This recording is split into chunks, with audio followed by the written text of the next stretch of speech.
A listener to this podcast named Eric writes in to ask this: Pastor John, is joy in God and love for God the same thing? And if not, how are they different?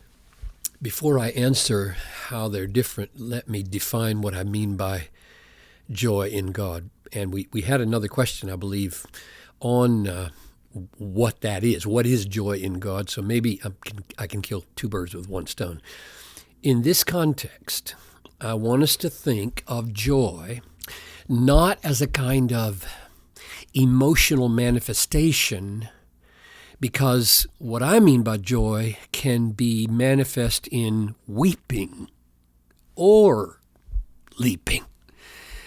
Joy can be present very strongly in moments of greatest loss. I know that from experience, and I see it in the Bible. Sorrowful yet always rejoicing. And it can be there in moments when we dance for joy because something so wonderful has happened.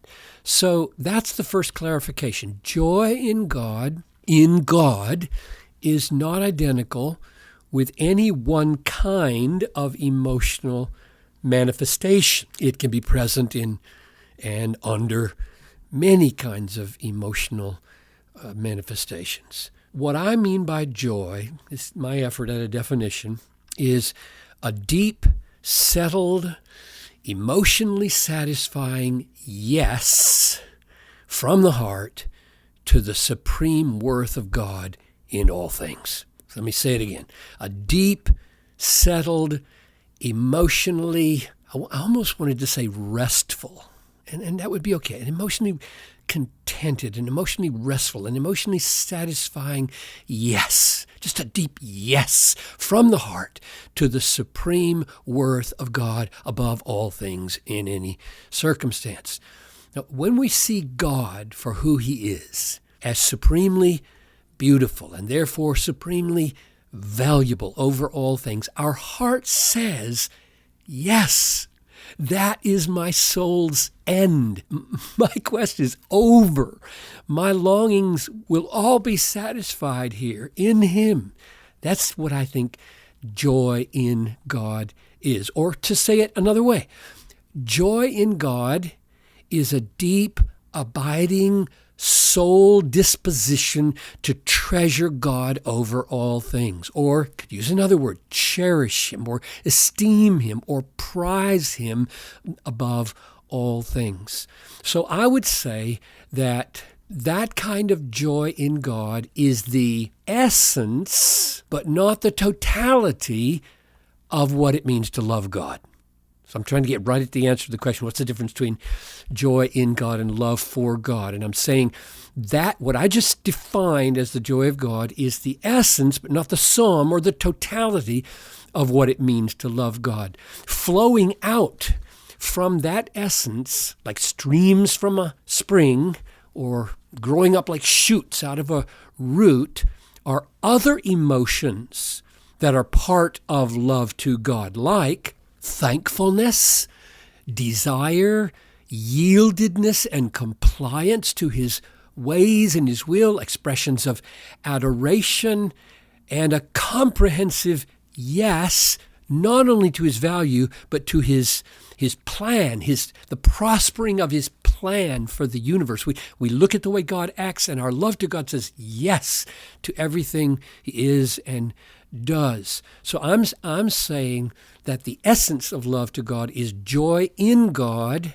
and this overarching yes to God's value and his will, and that essence gives rise to other things like keeping the commandments. Jesus said, if you love me, you will keep my commandments. And some people say there, you see it, obedience is the same as loving God. No. It says, if you love me, then as a consequence of that essence, you will do other things like keep the commandments. That's a branch that's growing up out of the love of God. And it's okay, I think, to talk about obedience as a part of the love of God, provided you see the distinction in the if-then relationship. So obedience to what God says is a branch that grows from the root of love.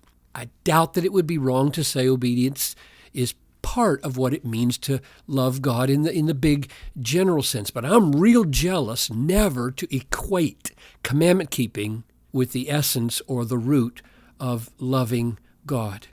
Let me just mention one text. In Luke 10:27, when Jesus gave the commandment, the great commandment, he said, "You shall love the Lord your God with all your heart and with all your soul and with all your strength and with all your mind, and your neighbor as yourself." Now, here are two crucial things to notice. Heart is mentioned first, then soul and strength and mind. It's first in all the references to this command. Now, why would that be? I think the reason is because there's an essence of love that is a heartfelt treasuring, esteeming, delighting, resting, being satisfied in God that yields expressions of that through our strength and through our mind and so on. And here's the second thing to notice, and you can't see it in English, but I'm going to say it, and then you can test it out whatever way you can.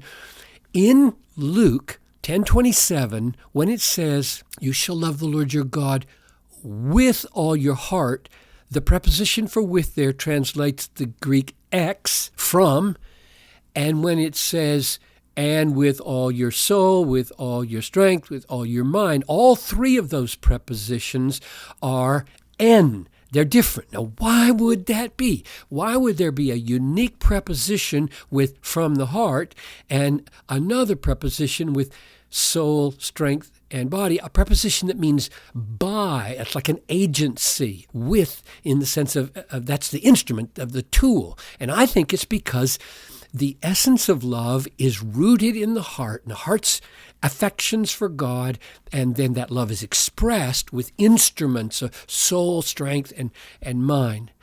So my answer to Eric's question is that love for God is not identical with joy in God, but that it is never less than joy in God. And joy in God, that is treasuring God and prizing God, esteeming, cherishing, being satisfied with all that God is for us in Christ. That's the essence of love for God, and all the streams flow out from that. Wonderful. Thank you, Pastor John. And Eric, thank you for the question. We now have over 60 hours of episodes, which you can search and browse in the new landing page. Go to desiringgod.org. At the top of the page, click on the tab that says More, and then click on Ask Pastor John. There you can search hundreds of past episodes, get the free apps, ask John Piper a baffling question. You can do all of that on the landing page. We close out the week with a doozy of a question. It's a question from a married couple asking, is permanent birth control a sin? We'll find out tomorrow on the Ask Pastor John podcast. Thanks for listening.